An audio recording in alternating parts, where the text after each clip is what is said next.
반갑습니다.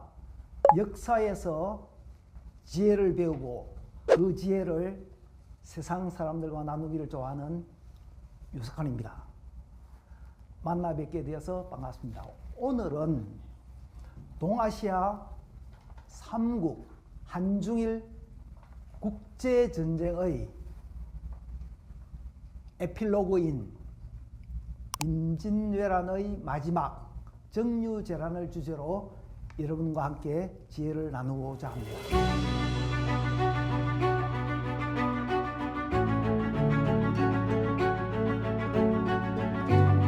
자기소개 부탁합니다.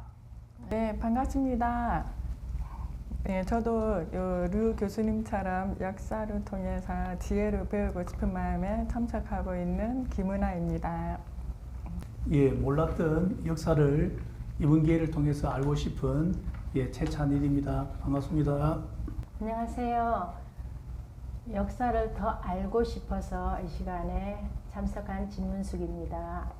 안녕하세요. 의사 윤선희입니다. 환자들에게 좀 더 친절한 의사가 되기 위해서 역사를 배워서 더 친절한 의사가 되고자 하는 의사 윤선희입니다. 네, 우리 모두를 위해서 큰 박수 치겠습니다. 예, 오늘은 여러분에게 아주 특별한 시간입니다. 제가 이 시간을 위해서 울산에 있는 울산 도산성, 사천에 있는 사천 선진리성, 그리고 순천에 있는 순천 외교성, 그리고 임진왜란의 마지막 격전지인 남해 노량에서 직접 탐사하면서 촬영한 것을 여러분과 함께 나누면서 역사의 지혜를 함께 나누고자 합니다. 우와, 기대돼요. 자, 여러분 여기 보시면은 여러분 보시 어떤 모습입니까? 사람들이 성을 둘러싸고 말 타고 공격하는 무리들이 훨씬 많네요. 성이 포위가 되어 있는 듯한 아, 예, 그렇습니다. 쉽게 말하면 전쟁터입니다. 맞아요. 전쟁은 공격과 수비가 서로 교차합니다. 임진왜란의 최대 격전지인 울산 도산성 전투의 일부분입니다. 얼마나 임진왜란 때 전쟁이 격렬했는지를 여러분이 확인할 수 있습니다. 이곳의 또 다른 전쟁터입니다. 여러분 보시기에 어떤 특징이 보입니까? 이게 바다 섬 같은 걸 둘러싸고 배가 이렇게 막는 그런 느낌 아닙니까? 네. 그렇다면은 이 성의 주변은 모두 바다에 바다로 둘러싸여 있습니다. 왜 바다로 둘러싸여 있겠습니까? 이게 해변이니까. 아, 예. 예. 바다가 자연 해자되는 곳에 자연적인 지형 조건을 이용해서 이렇게 외성을 쌓았습니다. 이처럼 우리가 역사에서 자연적인 지혜도 우리가 터득할 수 있게 됩니다. 동아시아 3국 국제전쟁, 동아시아 3국 하면은 어느 나라를 의미합니까? 일본, 한국, 중국. 예, 한중일입니다. 예. 한국, 중국, 일본, 동아시아의 최대 강국인 한중일이 전쟁을 했기 때문에 국제전쟁이라고 부르기도 합니다. 1592년 발발한 임진왜란의 마지막 단계인 즉 에필로그 정유재란에 대해서 우리가 살펴보겠습니다. 역사는 다양하게 표현을 합니다. 그러나 우리 인류사에서 수백만의 국민들이 아직까지도 국가를 잃고 떠돌이 신세를 하고 있습니다. 즉 민족은 있지만 국가는 없다는 뜻입니다. 그것을 한마디로 나타내면 역사를 잊은 민족에게 미래는 없다고 합니다. 같이 한번 따라해 보시겠습니다. 역사를 잊은 민족에게 역사를 잊은 민족에게 미래는 없다. 미래는 없다. 다른 말로 하면은 역사를 잊으면은 국가를 잊게 되고 국가를 잊은 민족은 아주 방랑 생활을 하면서 국제적인 미아가 될 수 있습니다. 우리도 한때는 그런 적이 있었습니까? 있었습니다. 대표적으로 언제입니까? 일제 아빠 일제 시대. 예, 일제시대 몇 년간이었습니까? 34년? 36년간. 36년 동안. 즉 과거의 역사를 우리가 되돌아보고 미래를 준비했다면 일제 36년 같은 처절한 우리의 비극은 없었을 겁니다. 그것은 과거의 역사가 아니고 그 과거의 역사가 현재 작동하고 있으며 미래에 어떻게 전개될지는 우리 손에 달려 있습니다. 잊지 마시기를 바라겠습니다. 네. 기억하시겠습니까? 예. 감사합니다. 그래서 제가 임진왜란 탐방을 다니면서 울산 외성 인근에 이런 글자가 보였습니다. 같이 한번 따라 해 보겠습니다. 역사는 역사는 과거와 과거와 현재의 현재의 끊임없는 대화이다. 끊임없는 대화이다. 우리가 일반적으로 역사를 과거지사라고 생각하는데 역사는 과거지사가 현재 우리가 되돌아볼 수 있고 그 과거지사를 현재의 거울로 보고 미래를 대비해야 한다는 이야기입니다. 어디선가 많이 듣던 이야기입니까? 예, 유성룡의 징비록의 책 제목이 그것을 의미합니다. 같이 따라 해볼까요? 징비록. 징비록. 징비록은 무슨 뜻이냐면은 과거의 역사를 거울 삼아 반성하고 미래를 대비하자는 뜻입니다. 사자성어로 유비무환입니다. 다 같이 유비무환. 유비무환. 예. 자, 우리 임진왜란 하면은 이렇게 영화화된 게 있습니다. 혹시 명량, 한산, 노량 영화 중에서 영화 한 편을 보신 분 있습니까? 손들어 보십시오. 예. 모두 한 편 보셨네요. 우리 최찬일 학생은 어느 영화를 보았습니까? 저는 명랑을 봤습니다. 아, 예, 명량. 명량은 실제로 전투가 어디에서 일어났습니까? 저기 울들모. 아, 그 예, 완도. 울들모. 예, 울들모. 영화 보신 혹시 감상을 간단히 말씀해 줄 수 있겠습니까? 우리 이수진 장군이 13척의 그 우리 그 군선으로 그 일본의 그 외적의 133척. 133척을 무찌를 따는 그런 거는 전무 역사한 세계적으로도 그런 전투 사례가 없다고 그럽니다. 예. 그래서 우리 그런 전투에서 이겼던 우리 이수진 장군이 대단하다고 생각합니다. 예, 박수 한번 치겠습니다. 그런 우리 좋습니다. 명량 영화를 보시고 우리 역사에서 얻은 지혜를 우리와 같이 나누니까 얼마나 고맙습니까? 그죠? 예. 그러면은 우리 윤선희 학생은 어떤 영화를 보았습니까? 저도 명량을 봤는데요. 네네. 저는 거기에서 이순신 장군도 엄청 인상 깊었지만 예. 그 많은 일반인들이 예. 거기에 이렇게 정말 이름도 없이 예. 같이 이렇게 싸우다 죽어간 그분들 네. 그거를 굉장히 가슴 아프게 보았던 기억이 납니다. 예. 우리 싸움은 민들이 하지만은 실제로 피해는 민초들이 많이 봅니다.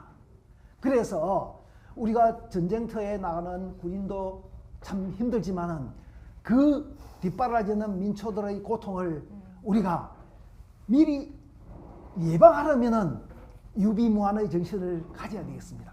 윤선희 학생은 어제 어디 다녀오셨습니까? 저는 어제 거제도와 인접해 있는 칠천도라는 예. 곳에 다녀왔습니다. 예, 칠천도가 바로 명량과 관계 있습니다.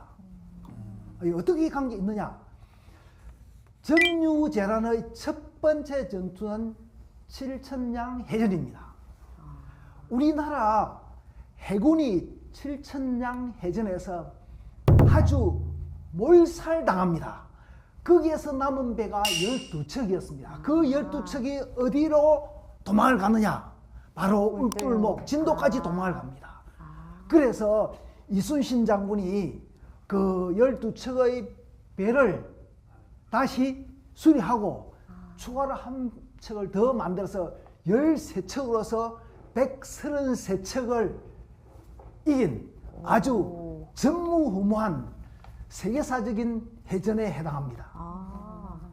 예. 그래서 여러분들이 일반적으로 독립적인 역사 사실은 알지만 연관관계를 아는 것은 더 중요합니다. 그렇군요. 어제 거기에서 언뜻 보니까 원균이 거기에서 사망을 했다던가 그랬던 네네. 것 같아요. 네. 지천도에서. 예.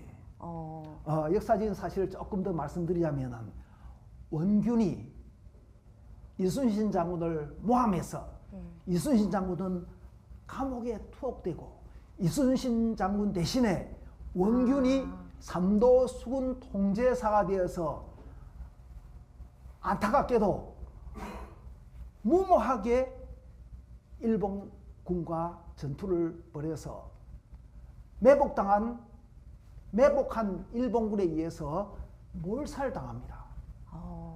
그나마 다행인 게 12척이 살아남아서 저 멀리 진도 앞바다 울돌목까지 갑니다. 그 12척으로서 133척을 이긴 이순신 장군의 지략은 우리가 배워서 우리 일반 생활에서도 적용하여야 되리라 봅니다. 우리 방금 윤선희 학생이 이야기했다시피 칠천량 해전에서 원균은 안타깝게도 전사하고 그 이순신 장군께서 다시 복귀하여 명량해전을 하게 됩니다. 그리고 이순신 장군께서 그 명량해전 이후에 임진왜란의 마지막 전투인 노량 전투를 위해서 해군을 다시 복원하게 됩니다. 그래서 13척에서 150여 척으로 노량해전에서 왜군과 최후의 전투를 하게 됩니다. 혹시 한산을 보신 적이 있습니까? 한산 영화를 보신 분 있습니까? 네, 봤습니다. 한산 하면은 한산도 대첩입니다. 예. 한산도. 한산도는 어디쯤 있습니까? 한산도 충무 앞인가요? 예, 통영 예. 앞바다에 통영 앞바다? 통영 앞바다에 있습니다. 자, 한산 대첩은 우리 임진왜란이 1592년 발발하였습니다. 1592년 5월달에 발발했는데 그 연말에 한산도에서 대대적인 수군과의 전투가 일어납니다. 그래서 한산도에서 이순신 장군이 왜의 수군을 거의 괴멸시킵니다. 그러니까 이순신과 전투를 하지 말라는 명령까지 내릴 정도였습니다. 그래서 한산 대첩은 우리가 전투 중에서 임진왜란의 대첩 중에 한 가지에 해당합니다. 자, 그러면은 방금 저 이야기를 듣고 나니까 대충 전쟁이 일어난 순서를 아시겠습니까? 혹시 순서대로 이야기해 주실 분 있습니까? 한산 대첩이 명량, 1순위인 것 노량. 같고요. 네. 그다음 명량이 2번, 예. 그다음에 노량이 마지막 최후의 숨을 거두셨던 장소죠. 예, 여러분들께서 집중해서 이렇게 함께 해주셔서 감사합니다. 실제로 여기 보시다시피 임진왜란 초기 한산대첩, 정유재란의 그리고 초기 명량대첩, 그리고 최후의 전투인 노량해전이 이렇게 우리의 역사에서 우리들에게 아주 우리 마음속에 깊게 각인되어 있습니다. 자, 그러면은 간략하게 한번 영화를 한번 보겠습니다. 한산대첩의 그 테마는 운명을 바꿀 압도적 승리입니다. 즉 우리 이순신 장군께서 밑에 보시다시피 용이 출몰해서 적을 괴멸시키듯이 아주 하객진을 써서 왜군들을 끌어들여서 덫에 함정을 놓아서 괴멸시키게 됩니다. 이순신 장군의 지략이 발휘된 한산대첩입니다. 우리 감독의 이름도 한번 기억해 둘 만합니다. 감독 이름이 무엇입니까? 김한민. 김한민 감독이 이 임진왜란의 새 큰 전쟁을, 해전을 이렇게 감독해서 우리 국민들에게 역사를 잊은 민족에게 미래는 없다는 그 역사의 의미를 되새기게 해주고 있습니다. 자, 앞에 우리 최창일 학생이 이야기했다시피 330척에 맞선 12척의 배입니다.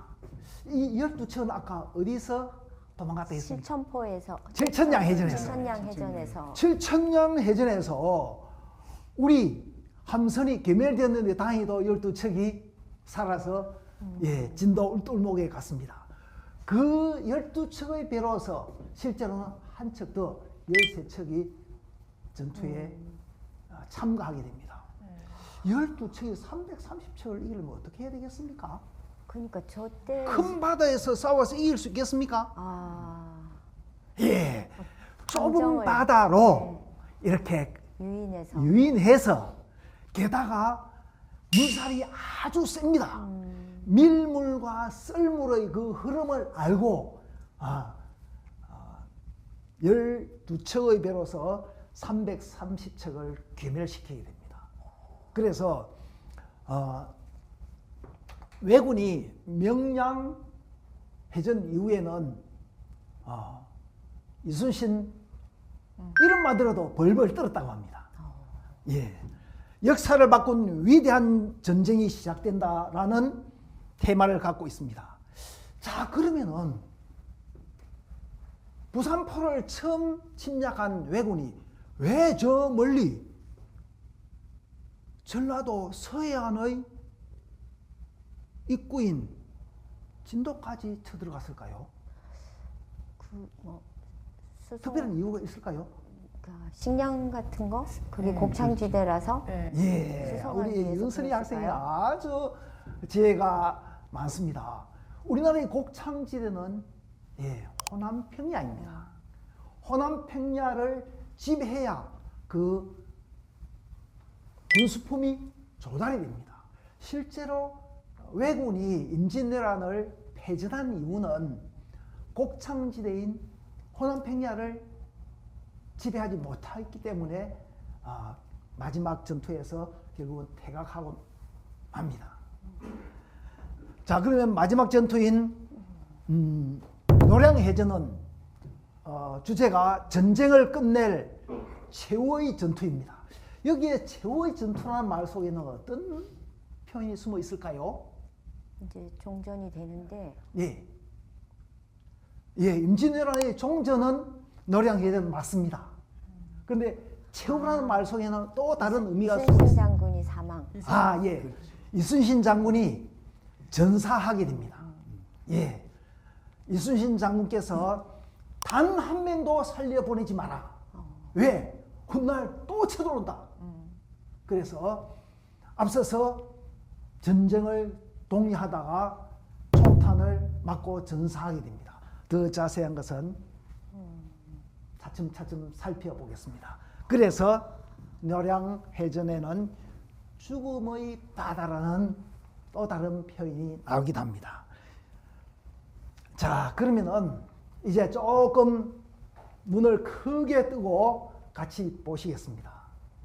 우리나라는 왜 전쟁이 끊임없을까? 여러분들, 그냥 전쟁이 일어나는 게 아닙니다. 우리나라는 중국과 러시아의 대륙 세력, 그리고 미국, 영국, 일본 등 해양 세력, 여기에서 해양 세력은 태평양을 의미합니다.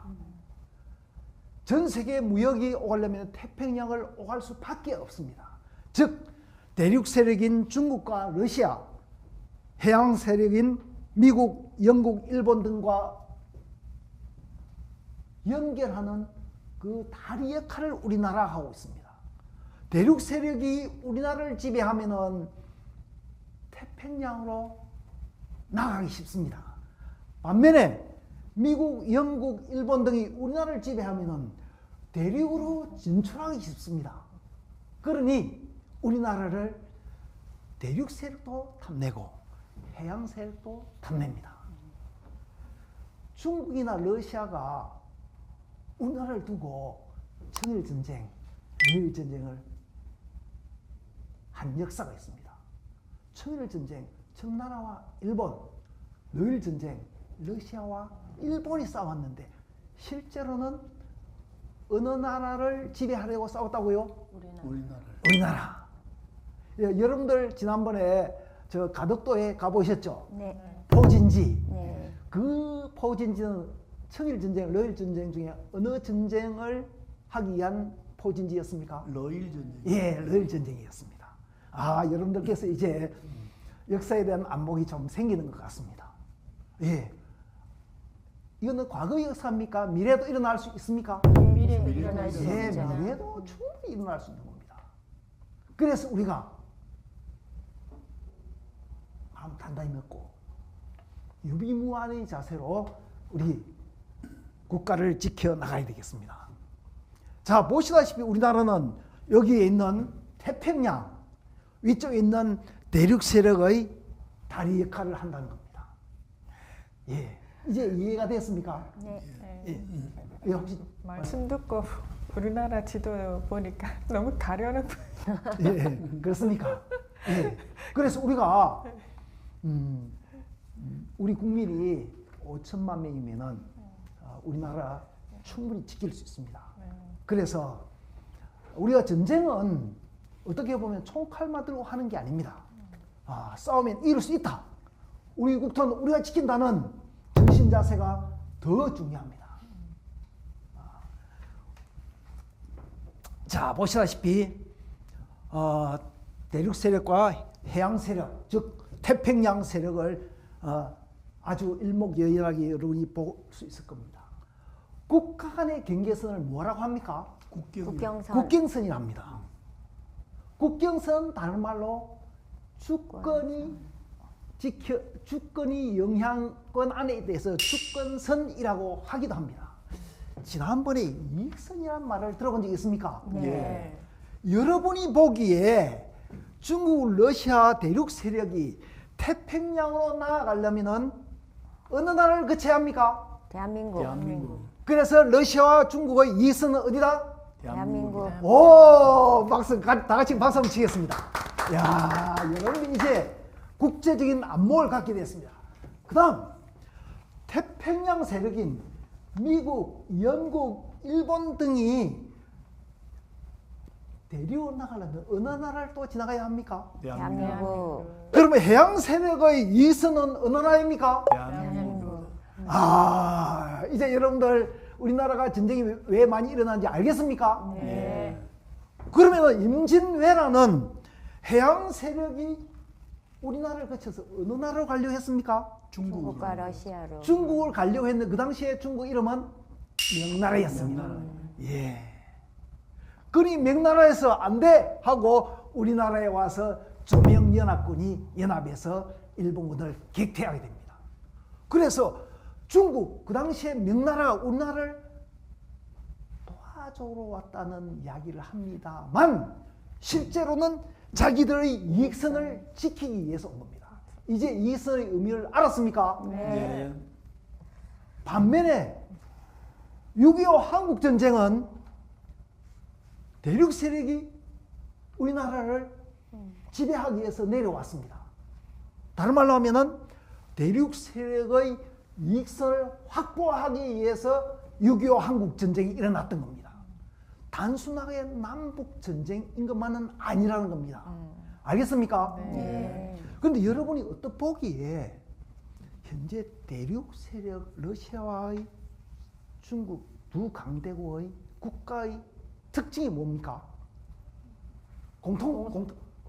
공산주의죠. 공산주의. 예.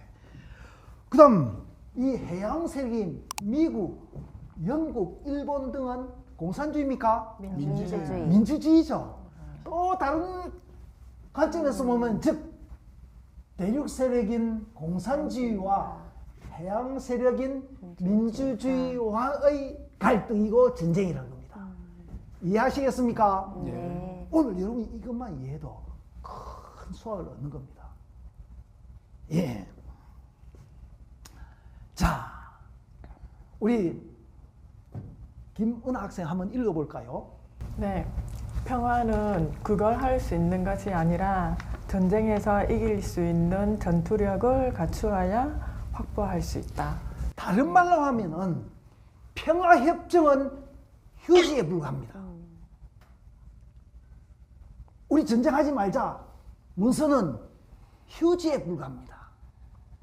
국가를 지킬 수 있는 강력한 국방력을 갖추는 것이 평화를 지키는 것입니다.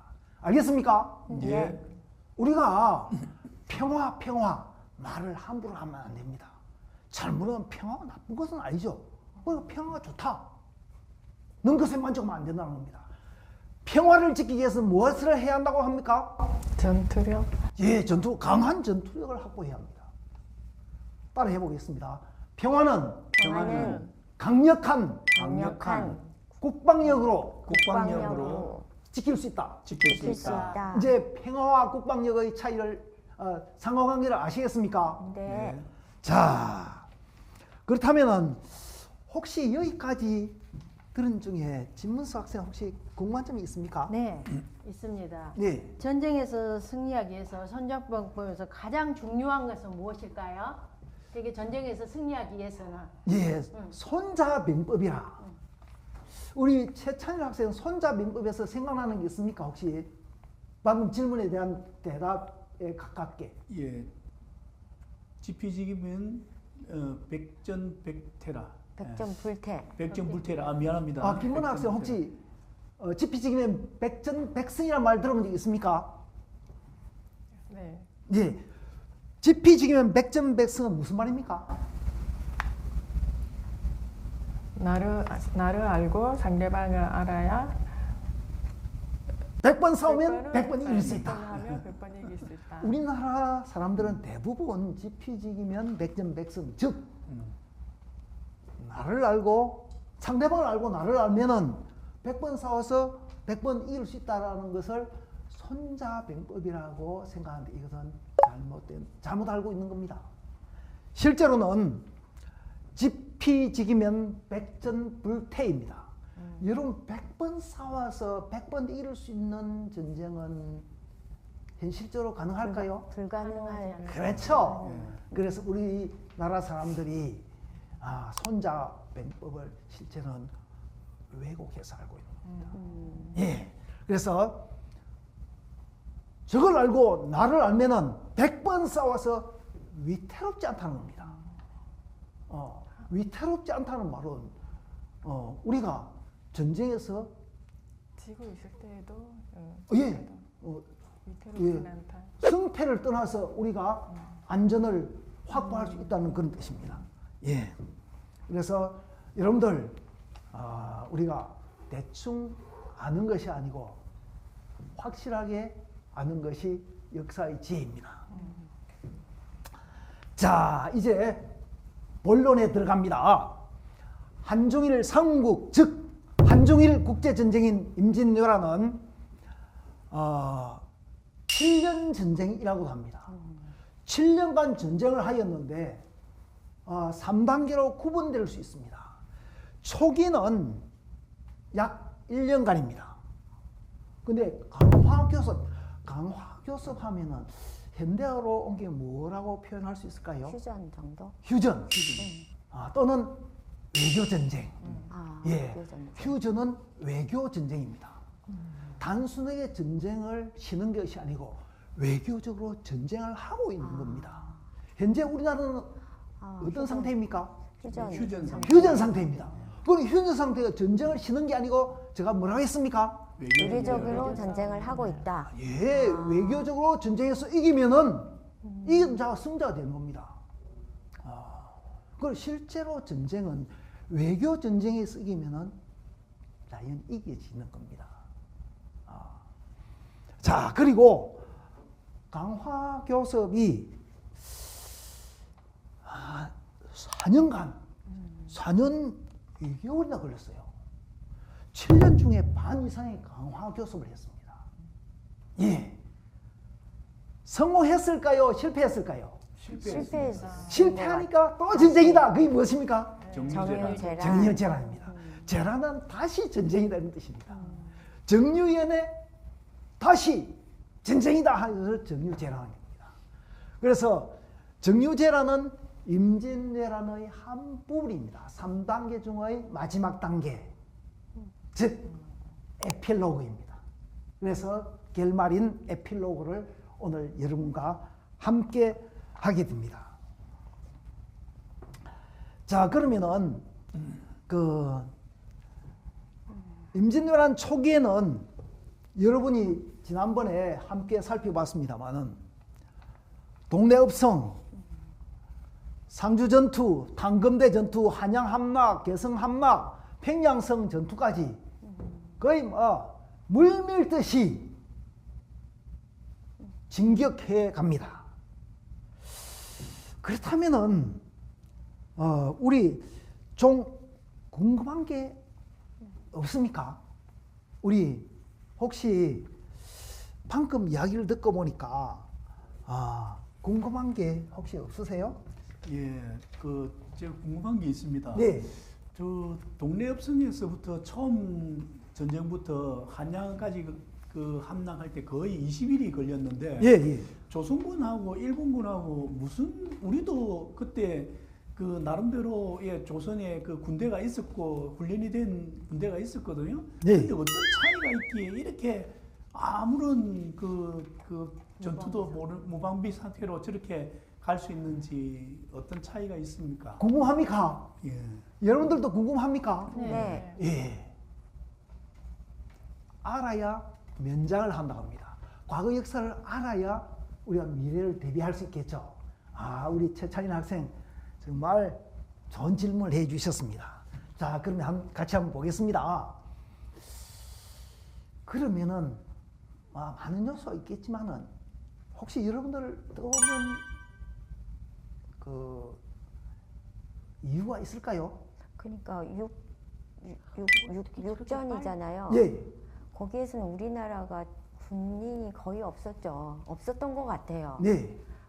해전은 그래도 우리나라가 배에 이순신 대한 장군이 준비도 돼 예, 있었고 예. 지금 육지전에서는 군대가 없었던 것 같아요. 예. 근데 일본은 준비를 많이 해서 예. 와서 육지전에 강했고. 예. 그러니까 일본은 왜 육지전에 강했을까요? 사무라이라고 그때 예. 얘기했었던 거하고 관계가 일본은 있나요? 국내 전쟁을 혹시 몇 년간 하신 줄 아세요? 아, 100년간 일본은 국내 전쟁을 합니다. 사무라이들끼리. 100년간 전쟁을 하다 보니까 전쟁에 아주 달인이 돼 익숙돼 있었어요. 있는 겁니다.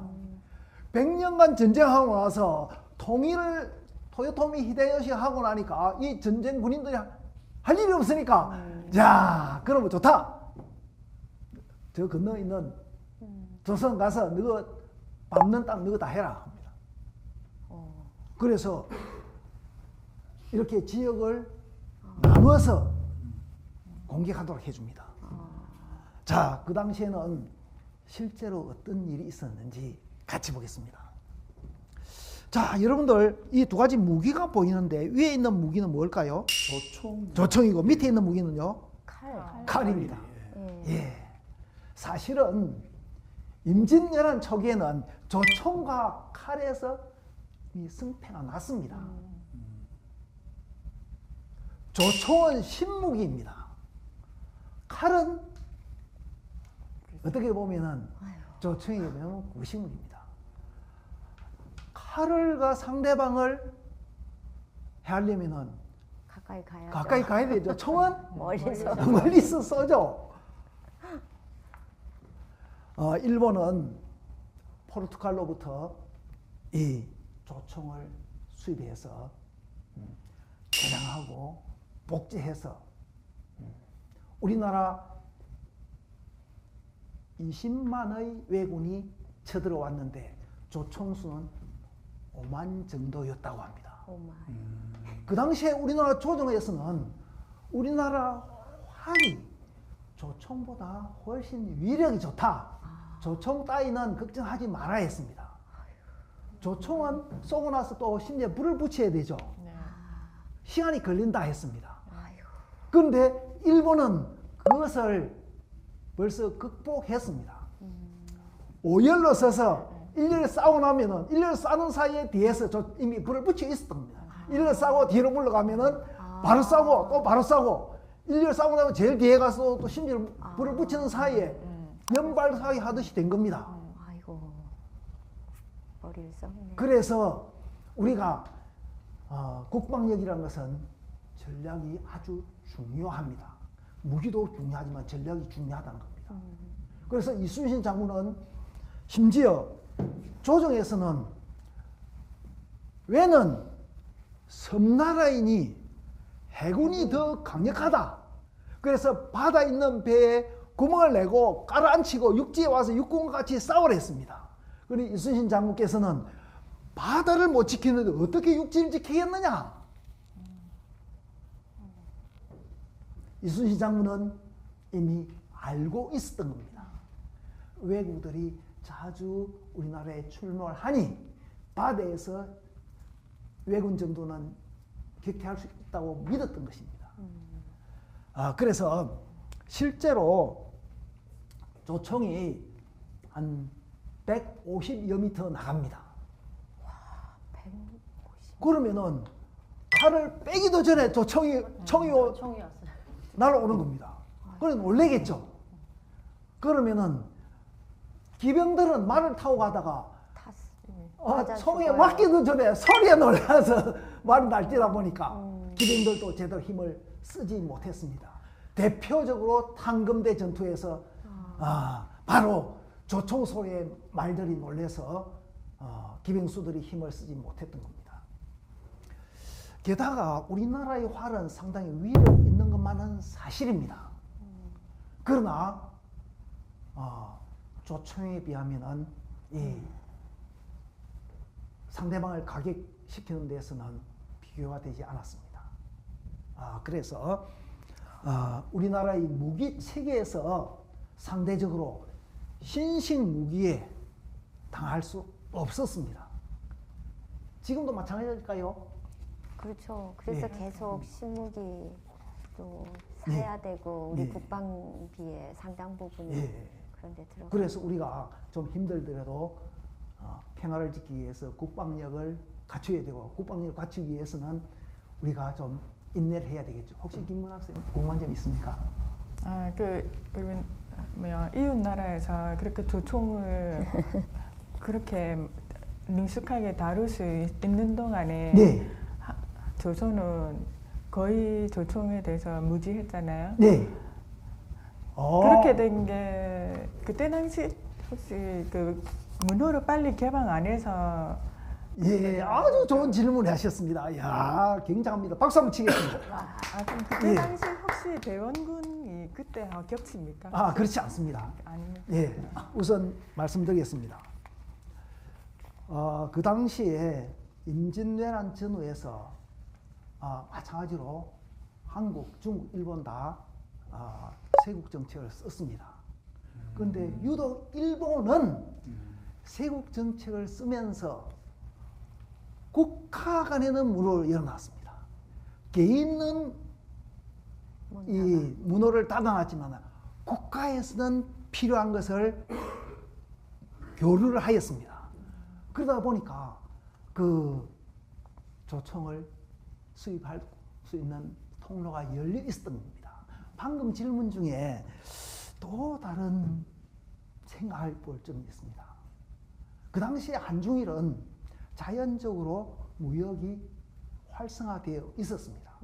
그래서 임진왜란 일어나기 1년 전에 일본의 무역상이 우리나라 조정에 조총을 선물로 줬습니다. 이게 뭐냐 하고 화살보다 이 활이 약하대서 무기고에 그냥 처박아 뒀습니다. 그런데 일본은 아주 비싼 값을 주고 사가지고 개량해서 조총으로서 우리나라 쳐들어왔던 겁니다. 우리나라는 조총을 선물로 이렇게 갖다 바쳤는데도 무기고에 이렇게 그냥 두고 신식 무기, 즉 신문화에 눈을 뜨지 못했던 겁니다.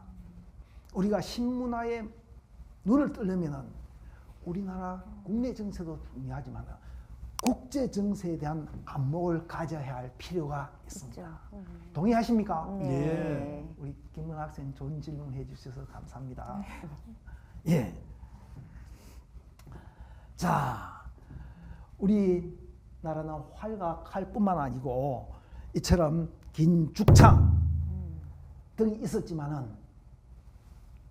조총에 비하면 한계가 있었겠죠, 그죠? 예. 그다음 방어 전략에는 문제가 없었을까 한번 살펴보겠습니다. 이것은 이순신 장군께서 13척의 배로 약 300여 척의 그 외선을 무찌른 데는 물량 작전이 아니고 지략 작전이었습니다. 자, 보시겠습니다. 여러분들 축구할 때는 우리 최찬일 학생 혹시 예. 축구 해보셨습니까? 예, 예, 해봤습니다. 축구할 때는 대표적으로 전략이 두 가지 있습니다. 예. 혹시 아시는 게 있습니까? 예, 공격 전략과 방어 전략이 있습니다. 예. 근데 방어 전략 중에서 또 두 가지 있습니다. 방어 전략에는 사람을 방어한다 해서 대인 방어, 다 같이 대인 방어. 대인 방어. 대신에 빈자리가 있으면 곤란하니까 지역을 방어한다 해서 다 같이 지역 방어. 지역 지역 방어. 방어. 예, 방어에는 대인 방어와 지역 방어가 있습니다. 그게 아주 중요합니다. 예, 진관 체제와 재성 방략 체제에서 전략에서 우리가 사실은 분리했습니다. 같이 보시겠습니다. 진관 체제는 지역 방어로서 각 지역에서 군사력을 강화해서 각 지역에서 책임지고 격퇴하는 겁니다. 임진왜란 이전에는 이 체제였어요. 우리가 살기 위해서는 우리가 군사력을 강화시키는 겁니다. 그런데 조선이 500년간이었는데 250년간 평화시대였어요. 그러니 이제는 전쟁 없다. 전쟁 이야기만 내는 사람은 불이익을 줬습니다. 평화시대에 무슨 전쟁이냐가 했습니다. 아까 평화는 뭐로 지킬 수 있다 했습니까? 강력한 군사력으로. 전투력으로. 강력한 전투력 또는 강력한 국방력. 국방력. 그래서 아까 윤선희 학생이 이야기했다시피 군인들의 수가 작아졌어요. 작아지다 보니까 자기 지역을 자기 못 지키는 겁니다. 그러면 적군이 쳐들어오면 모여라 해가지고 싸우는 겁니다. 그런데 이게 아주 문제점이 있어요. 모여라 모이기 전에 몰살시켜버립니다.